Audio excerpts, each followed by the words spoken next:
What is up, guys? Today we're going to look at the USMC Double V that I recently bought at the bowl. So yeah, let's get into it. Side note, this sweatshirt is actually what started my YouTube basically, because my boy Tommy bullied me into doing it because he said I should do reviews on pieces like this because there's no good true vintage content on YouTube, which is true. So thank you, Tommy. Talk about when we talk about this is the history of the garment. So I'm going to go through like the history of just sweatshirts in general, and then I'll talk a little bit about World War II militaria, because that's what this is. But anyway, obviously it's a double V. If you don't know what that means, there is one V on the front and there's one V on the back. And this is actually the earliest method of producing sweatshirts, and they started making these in the 20s. Actually, the guy who started Russell Athletics started making these for football players. So basically, like, you notice football players would have to play like in just a regular jersey or a regular shirt or whatever when it was super cold outside. So the purpose of the sweatshirt, as you would imagine, is to keep players warm but like leave them mobile, you know, so they can play football and have a good time. And yeah, so that's why they are the way that they are. They're like a lot more, you know, you can move around in these. That's basically the whole point of the construction, so that you can move around. And after, you know, obviously they were made for football players, but after that they were more adopted by people who were working outside in the cold, like construction workers, obviously the military, because you wanted to be able to wear something that was like you can move it around, it's pliable or whatever, unlike like a heavy jacket or something like that, so it's comfortable to move in, but it's also going to keep you warm while you're working out in the cold. So that's kind of why these got adopted by the military, especially the Navy, which is what you see most of these are Navy. This one's obviously the Marines. And yeah, so football players and people who were working, that's who was wearing these back in the day.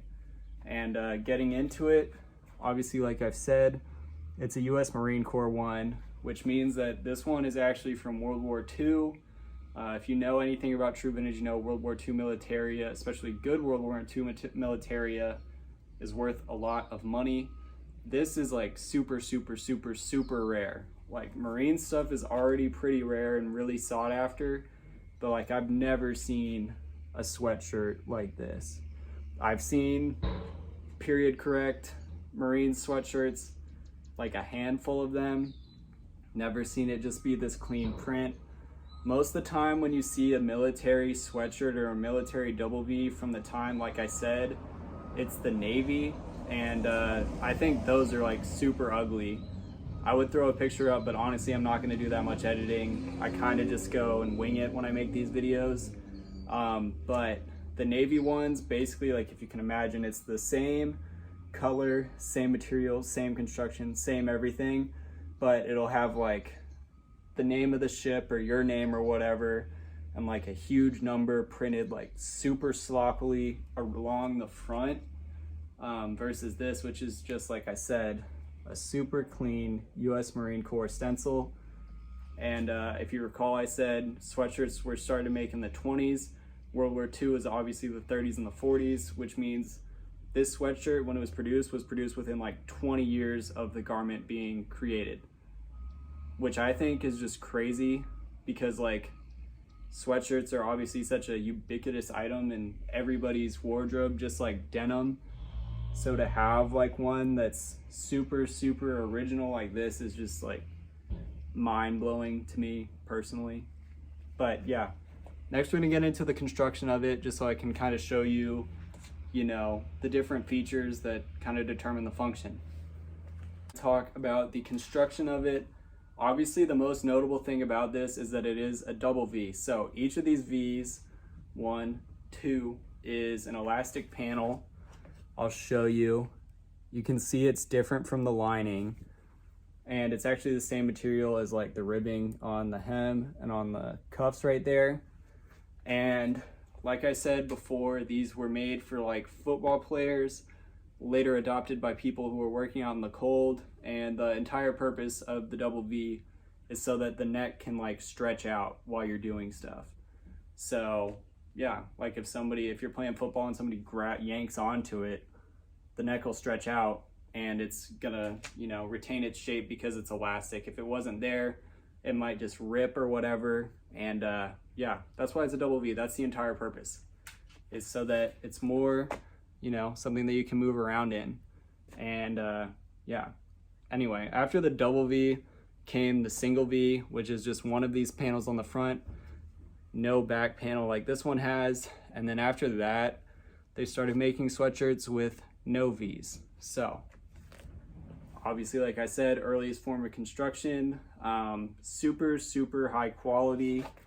Obviously there's overlock stitching. Literally like every single seam is overlock stitched because these things were made to be worked in. The only seam that's not is the collar. You can see that is double stitched. And you know, anybody who knows vintage will tell you, you want single stitch stuff, not with your sweatshirts. The ones that are higher quality will have an overlock stitch or be double stitched. Those are always the earlier ones too. So yeah, single stitch is not the best. Anyway, and then besides that, like the final thing is, obviously it is a reverse weave material, which is to keep you warm, but it's also nice and lightweight. I personally think it's the most comfortable. And yeah, that's basically it for the construction. All right, so the last thing we're gonna talk about when it comes to this sweat is obviously going to be the fit. If you know anything about true vintage sweats, normally they're like, or true vintage in general is normally like super form fitting, but these were made for you to work out in. They were made to be super boxy and oversized, so you could just work and be comfortable in them, which is why I personally love the fit. Pretty much every true vintage sweat I've had has been like too short here, or super slim like that, or the worst in my opinion, like literally skin tight on the arms. It annoys me so much. But this one, nice and boxy, good cropped fit, good oversized fit. And yeah, I don't know, I personally love it. I'll turn around so you can see the back. Obviously the back is super cropped, which I don't like as much, but besides that, the fit on this thing is amazing. I personally don't think I need another sweat. So yeah, that's kind of why I bought it. All right guys, thanks for watching. If you want to see me go through more pieces from my personal collection, comment down below what you want to see. Obviously like, subscribe if you like the content, and thanks for watching.